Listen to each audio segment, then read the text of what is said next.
லட்சக்கணக்கான குடும்பங்கள், கோடிக்கணக்கான கனவுகள். தமிழ்நாடு அரசு ஒவ்வொரு குடும்பத்திடமும் கேட்கின்றது, உங்க கனவை சொல்லுங்க. எலெக்ஷன் வரை இல்லை ஜனநாயகன் ரிலீஸ் விவகாரத்தில் ஒரு முறை முடிவெடுத்துட்டா எங்க பேச்சை நாங்களே கேட்க மாட்டோம் என்கிற அளவுக்கு சென்சார்காரர்கள் முரண்டு பிடிப்பது விஜயின் சினிமா அஸ்திரத்தை மட்டுமல்ல, அவரது அரசியல் எதிர்காலத்தையும் ஆட்டம் காண வைப்பதுதான் நான் ஸ்டாப் பிரேக்கிங் நியூஸ்.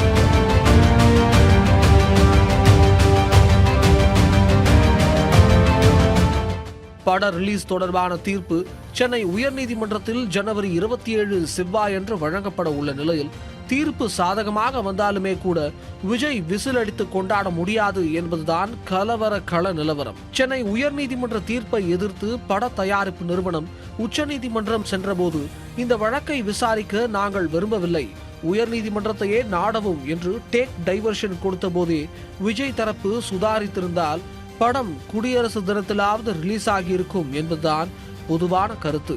ஆனால் சென்சாரை எதிர்த்ததால் கிடைத்திருக்கும் எக்ஸ்ட்ரா பப்ளிசிட்டியால் குளிர்காய்ந்த ஜனநாயகன் படக்குழு இருந்த ஒரே ரிலீஸ் தேதியையும் இழந்து இப்போது ஏப்ரல் மேயிலே, அதுவும் தேர்தலுக்கு அப்பாலேதான் ரிலீஸ் செய்ய முடியும் என்கிற நிலைக்கு தள்ளப்பட்டுள்ளது.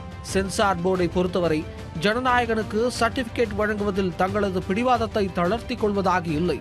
பொதுவாக சென்சார் போர்டு தங்களது தீர்ப்பை எதிர்த்து கோடம்பாக்கத்துக்காரர்கள் யாரும் கோர்ட்டுக்கு போவதை விரும்புவதே இல்லை.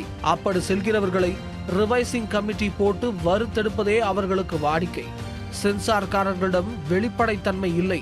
குறிப்பாக எங்கள் ஜனநாயகன் படம் தொடர்பான அத்தனை விவகாரங்களையும் ரகசியமாக டீல் செய்கிறார்கள் என்பது உட்பட படத்தரப்பு தங்களை கோர்ட்டில் எக்ஸ்போஸ் செய்வது குறித்து ஆங்கிரி மோடில் தான் இருக்கிறது சென்சார் தரப்பு. சென்சாரை ஆட்டி வைப்பவர்கள் யார் என்பதை யாருக்கும் சொல்லித் தெரிய வேண்டியதில்லை. சிபிஐ மூலமாக சம்மன் அனுப்பி விசாரணை நடத்துவது தொடங்கி ஜனநாயகனுக்கு கொடுக்கப்படும் டார்ச்சர்கள் வரை, கில்லி தங்கள் வழிக்கு வரும் வரை டெல்லி விடுவதாக இல்லை என்பதைத்தான் அடுத்தடுத்த மூவ்கள் காண்பிக்கின்றன.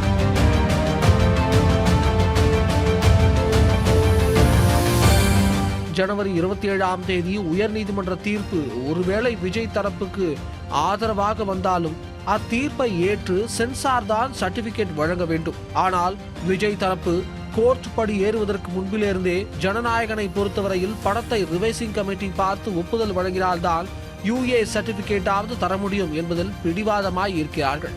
விஜய்க்கு எதிரான அரசியல் அனல் இப்படி சென்சார், கோர்ட், ரிவைசிங் கமிட்டிகள் மூலமாக ஆக்ரோஷமாக வீசிக்கொண்டிருக்க, திரையுலக சூழலும் ஜனநாயகன் அவ்வளவு சீக்கிரத்தில் ரிலீஸ் ஆகும்படி இல்லை என்பதுதான் இன்னொரு துயரம். ஜனவரி பொங்கல் ரிலீஸை கடந்துவிட்டால் 26இல் வரும் குடியரசு தினத்தை தாண்டி பிப்ரவரி, மார்ச் மாதங்களில் பண்டிகைகளோ அரசு விடுமுறைகளோ பெரிய அளவில் தொடர்ந்து 2-3 நாட்கள் போல் இல்லை என்பதால் படத்தை பெரிய விலை கொடுத்து வாங்கியிருக்கும் விநியோகஸ்தர்களும் திரையரங்க உரிமையாளர்களும் இவ்விரு மாதங்களில் படம் ரிலீஸ் ஆவதை விரும்பவில்லை. இது தொடர்பான தங்கள் கூட்டு முடிவை கடந்த 2 வாரங்களுக்கு முன்பே அவர்கள் தயாரிப்பு தரப்புக்கு கராராக தெரிவித்துள்ளனர். ஜனநாயகனின் தமிழக திரையரங்கு ரிலீஸ் உரிமையை முதலில் 96 கோடி ரூபாய்க்கு ரோமியோ பிக்சர்ஸ் ராகுல் வாங்கியிருந்தார். அவர் சொன்ன தேதியில் தவணைகளை செலுத்தாத நிலையில் அவரிடமிருந்த உரிமையை திரும்ப பெற்று தயாரிப்பு தரப்பு தனித்தனியாக விற்ற வகையில் மேலும் 12 கோடி லாபத்துடன் படம் 108 கோடிக்கு வியாபாரமாகி இருக்கிறது. இந்த 108 கோடிக்கு வட்டி, விளம்பர போஸ்டர் செலவுகள், திரையரங்க பராமரிப்பு மற்றும் ஊழியர்கள் சம்பளம் என்று போட்டால் சுமார் 150 கோடியாவது வசூலானால்தான் விநியோகஸ்தர்கள் தப்ப முடியும் என்பது யதார்த்தம். இந்த இமாலய தொகை வசூலாக வேண்டுமானால் தொடர்ந்து விடுமுறை நாட்கள் உள்ள பண்டிகை தினங்களில் படம் ரிலீஸ் ஆனால் மட்டுமே சாத்தியம். பிப்ரவரி, மார்ச் மாதங்களில் இந்த வசூல் கிடைக்க வாய்ப்பில்லை. தவிர இது பள்ளி, கல்லூரி மாணவர்களுக்கு தேர்வு நடக்கும் காலம்.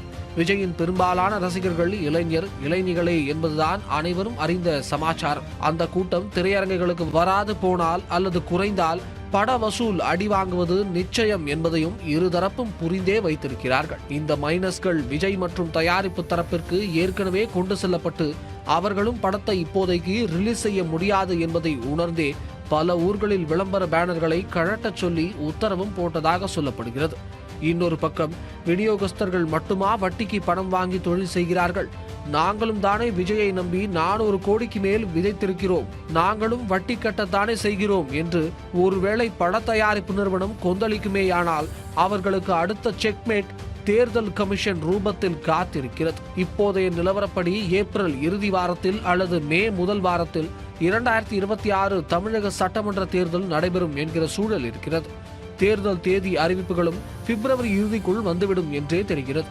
அப்படி பிப்ரவரி இறுதியில் தேர்தல் அறிவிப்பு வந்துவிட்டால் தேர்தல் நடத்தை விதிமுறைகள் ஆட்டோமேட்டிக்காக அமலுக்கு வந்துவிடும்.